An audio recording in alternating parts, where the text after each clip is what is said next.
Hey everybody, Mr. Judson here. Hey, I still have one Pi Day project that I don't know who this belongs to, so somebody turned it in.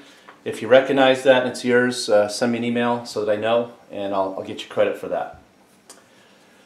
Alright, so don't forget, this week we are going to 3 days a week.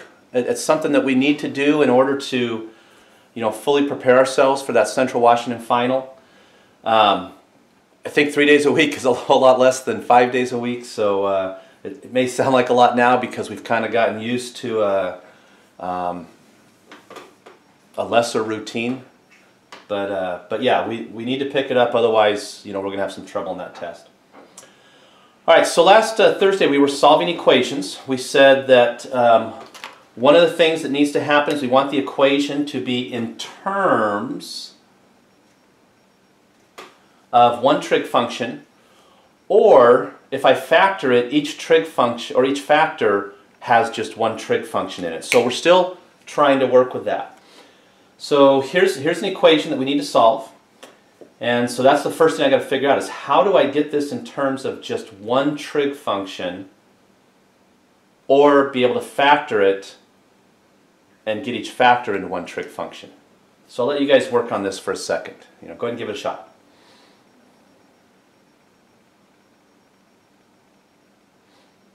Alright, well, if you're anything like me, I look at this and it's just like, geez, I don't really know what to do. And we should do the same thing as always. If you're not sure, change the sines and cosines. Let's just do that and see what happens.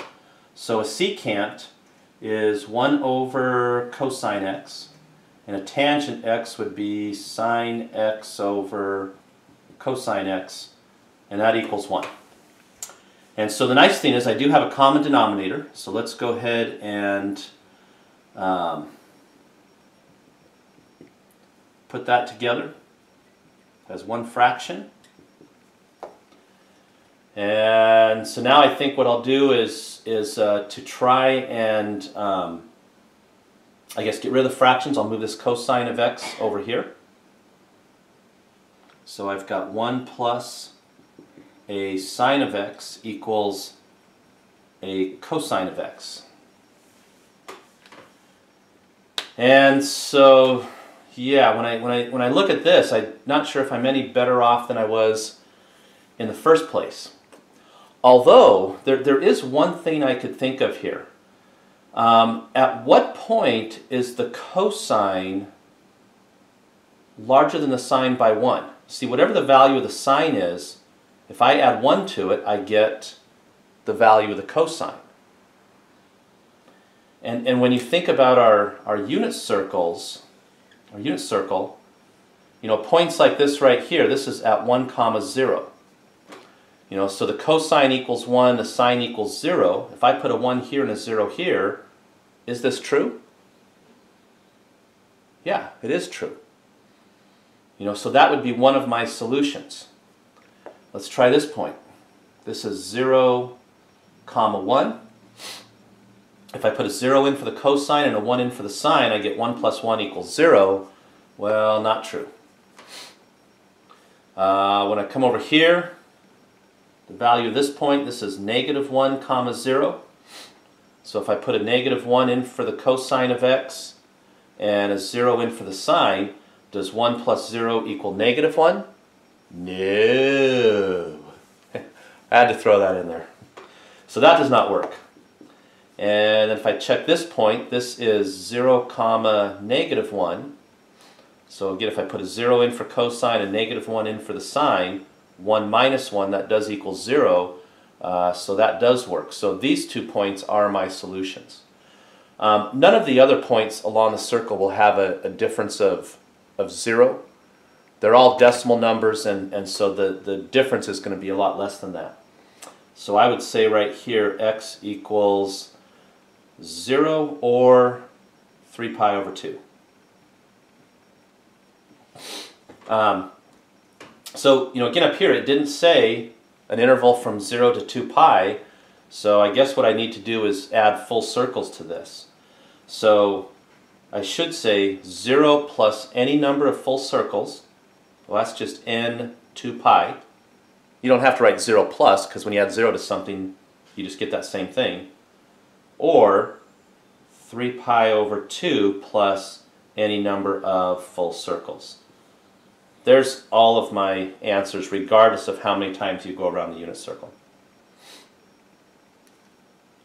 So how could we do this if we had to do it algebraically somehow?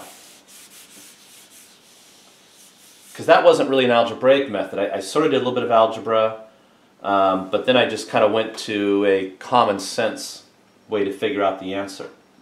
You know, we changed this to 1 over cosine. This was sine over cosine. We got this.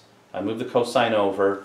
What if I would have tried this? What if I would have squared both sides? And I'm choosing to do this here as opposed to here because I'd rather work with sines and cosines. Somebody could have tried this here. It just might be a little more complicated. So if I square this, I want to square the first term, multiply the 2 and double it, and then square the last term. And if you square this, you get a cosine squared of x. So then if I brought this 1 over here and subtracted it, so I've got 2 sine of x plus sine squared of x equals a cosine squared of x minus 1. This now looks like something I could use a Pythagorean identity with to turn into sines, and then I've got all one trig function. So we know that sine squared plus cosine squared equals 1. If I bring this 1 over here and subtract it, I've got to take the sine over here and subtract it, and so this whole thing is equal to a negative sine squared of x. So now what I have is 2 sine of x plus a sine of x, sine squared of x, and that equals a negative sine squared of x. So now when I bring this over here and add it to this, I would get 2 sine squared of x. Still have this sine out in front. So now I got the whole thing in terms of one trig function. You know, when I look at that, I see a 2 in both of these, I see a sine in both.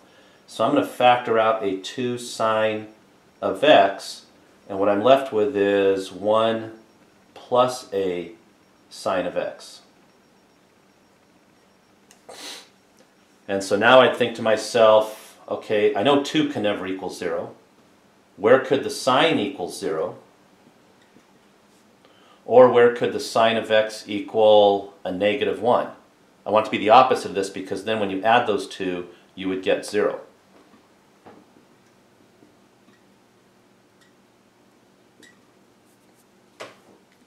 So on the unit circle, it looks like, okay, the sine would equal 0 here and here. The sine would equal negative 1 here. And so now it looks like there's 3 answers. But last time we only got 1 answer. Here's the thing that you have to remember. In algebra, when you square both sides of an equation, you could introduce what's called extraneous roots. That's a term we used last semester. What it means is you get an answer down here at the end that doesn't necessarily work in that original equation. Right? So we already knew that these two were solutions. You know, because I squared both sides, I really should check all 3 of these. But what about this one right here? Well, that's the coordinates, let me just write it here in a different color. Negative 1 comma 0. So if I check this, the secant is the reciprocal of the cosine. Cosine equals negative 1. So if I take the reciprocal of that, I still get a negative 1. Plus the tangent. Tangent is sine over cosine. So 0 over negative 1, that's 0. And does that equal a positive 1? Well, no. Negative 1 doesn't equal a positive 1. So that means we created an extraneous root, a solution that doesn't work in the original equation. I think what we'll find is that both of these two do work. Oh, boy, I just realized something else. If I take this coordinate right here, 0, comma, -1, and I plug that back into the original equation, sine over cosine, we just put 0 in the denominator, so that one doesn't work either.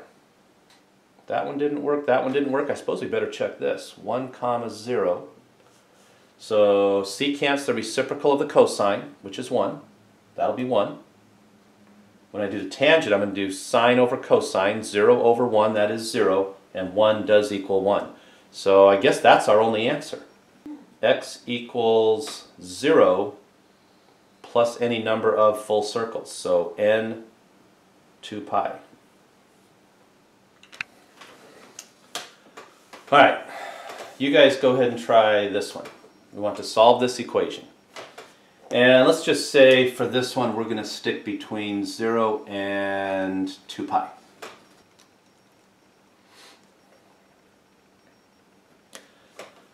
Alright, so this one's nice. Everything's in terms of the sine function. When I look at this, I'm thinking to myself that this looks like, so this is just a think thing, u squared minus 2u minus 3 equals 0, where u is the sine of x. That's something I could factor. You know, if I made two factors, I would think this is going to be u times u. Two numbers you multiply to get 3 and subtract to get a -2. That'd be a +1 and a -3. So if I did -3u plus 1u, that would give me that -2u in the middle. And that would equal 0, so I would just say u equals -1 or 3. Well, I want to do the same thing with the sine. Okay? So I'm just thinking this in my head. This is not something I would normally write down. I would just say, if I factor this, this has to be a sine of x times a sine of x.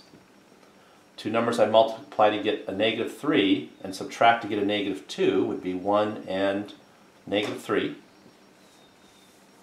And so the same way that I would say u equals a -1, here I'm going to say the sine of x has to equal a -1. And over here, the sine of x would have to equal 3. Well, the moment I see this, my thought is, you know, wait a second, I thought the largest value you could get for the sine is 1. How are we going to make sine equal 3? Well, we're not. You know, on the unit circle, remember our radius is 1. The farthest you can get from the center is 1 unit. You can't get up here to 3. So this does not produce any answers. Okay? Only this will produce solutions. So where does the sine of x equal a -1? Remember, sine is the y-coordinate. -1 would be right down here. This is the point 0, comma, -1. And so we would say that x equals 3 pi over 2. And since we're staying between 0 and 2 pi, that's our only solution. Okay? Anytime a sine or a cosine equals something larger than 1, we just throw that part out. Okay? Not true with tangents and cotangents and secants and cosecants. Those can all get very large, but sines and cosines cannot. Alright, let's try another one. Whoa, what are you doing, Judson? Where'd that come from? Yeah, this one looks ugly. But remember our rules. We want to try and get this whole thing in terms of just one trig function. If I can't, I want to at least be able to factor it, so each factor only has one. But I think we can get this in terms of just one trig function. Matter of fact, before we're done, I almost think this is going to look a little bit like the last problem we did. Maybe with a different trig function, maybe with cosines instead of sines. You guys go ahead and try it.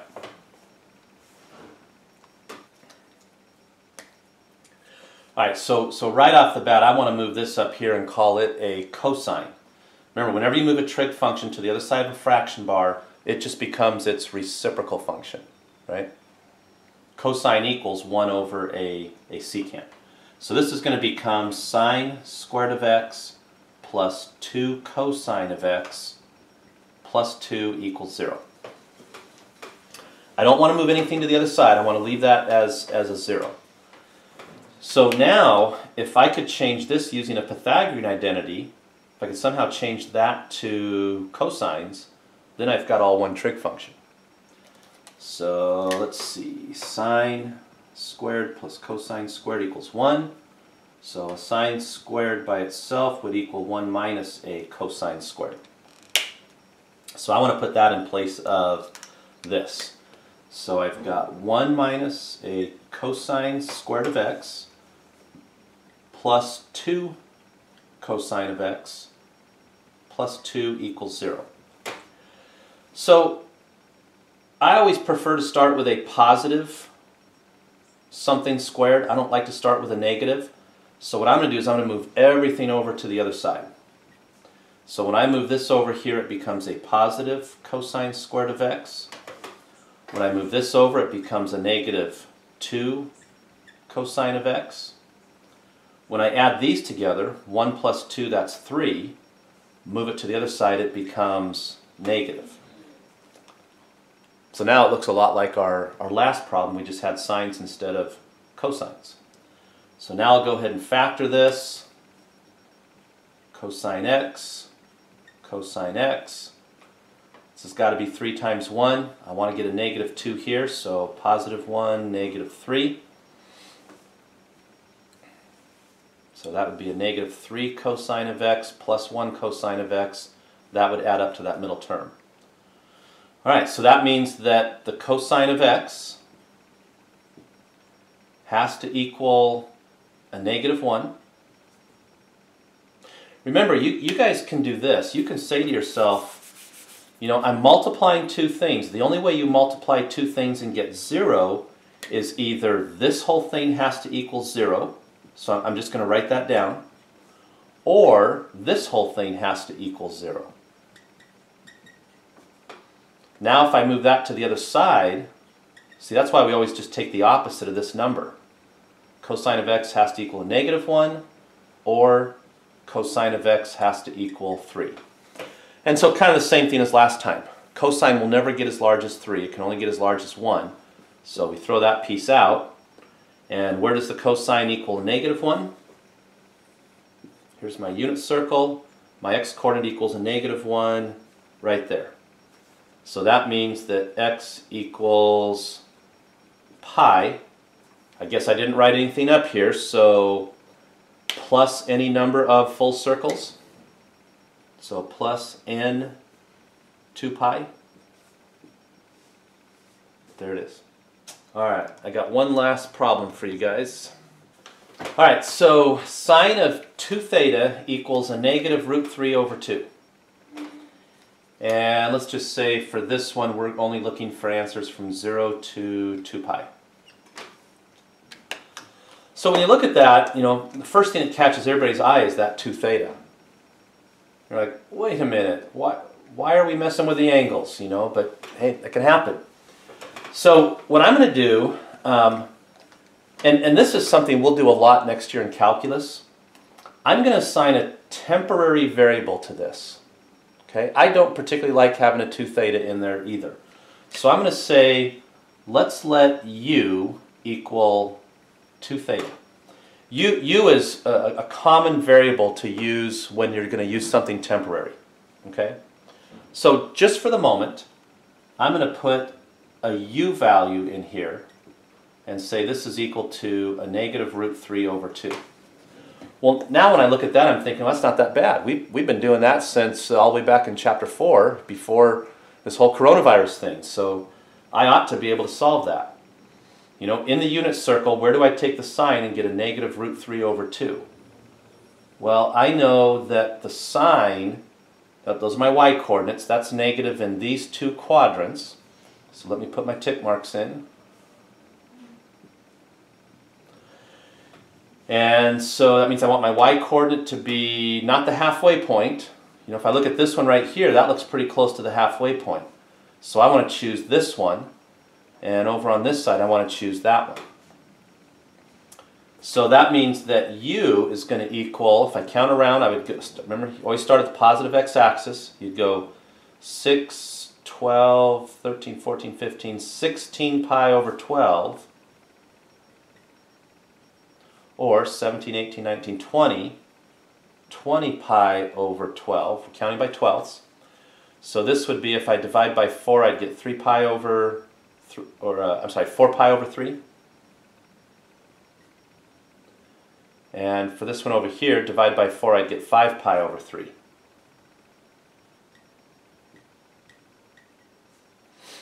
So that would be my solutions if this would have been the original problem. But I didn't start with u. What I started with was 2 theta. Okay? Since those are equal to each other, I need to put this back into the problem. So really it's 2 theta that equals either 4 pi over 3 or 5 pi over 3.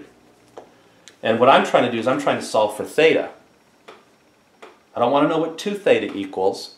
You know, when they ask us to solve this equation, they want us to figure out what's that variable equal to. What angle would I put in here so that when I double it, I get something that's true? Well, all I really have to do is move that 2 over here and divide each of these. And remember, when you do something like 4 pi divided by, or 4 pi over 3, and I'm going to divide that by 2, this is really 2 over 1, and so what you do is you flip this over and multiply. 4 pi over 3 times 1/2. So to divide a fraction by 2, you really just multiply a 2 into its denominator. So that means if I multiply each of these denominators by 2, I get theta equals 4 pi over 6 or 5 pi over 6. And this 4 pi over 6 would reduce down to 2 pi over 3 or 5 pi over 6. There's my 2 solutions. Alright, so if you get a problem where we've got, I'll just call it a messy angle. A messy angle is anything other than just theta or x or just one variable. If I get something like that, put a temporary variable in there, go ahead and solve, but when you're done you got to put that 2 theta back in and then divide each of these by 2. When you divide a fraction by 2, you just double its denominator and then simplify what's left. Alright, that's what we have for today. Alright, so page 396, we're going to do 25 to 39 odd. You know, these ones will make you think a little harder, so there aren't as many problems as we had before. You guys go ahead and see how that goes. Alright, that's it. Don't forget, this week we're going to 3 days. So I will see you guys tomorrow on Wednesday, and have a good day. Stay safe. Hope you guys all had a good weekend. The sun was kind of nice.